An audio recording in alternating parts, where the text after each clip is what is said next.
ঢালিউডের আলোচিত চিত্রনায়ক জায়েদ খান প্রায় 8 মাস ধরে দেশের বাইরে অবস্থান করছেন। তিনি অ্যাওয়ার্ড অনুষ্ঠান ও নানা স্টেজ পারফরমেন্সের কাজে গত বছরের জুন মাসে মার্কিন মুলুকে উড়াল দেন। এরপর জুলাই আন্দোলন ও হাসিনা সরকার পতনের পর আর দেশেই ফেরেননি এই নায়ক।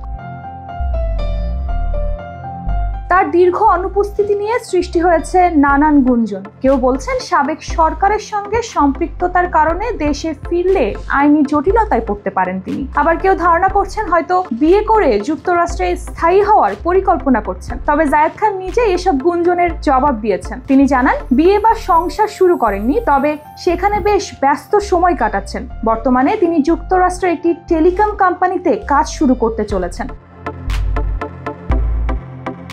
পাশাপাশি বাংলাদেশি সহশিল্পীরা সেখানে গেলে তাদের নিয়ে ঘুরতে বের হন বলেও জানান তিনি।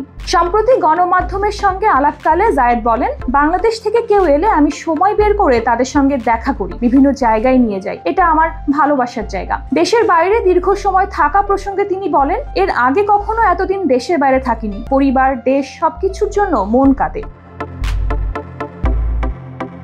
বিশেষ করে বাবা মায়ের কবর জিয়ারত করতে না পারার কষ্টটা সবচেয়ে বেশি পীড়া দেয়। বিয়ে প্রসঙ্গে জানতে চাইলে জায়েদ বলেন, এখানে স্থায়ী হওয়ার বা সংসার গড়ার কোনো পরিকল্পনা এখনো করিনি। সবকিছু আল্লাহর ইচ্ছার উপর নির্ভর করছে।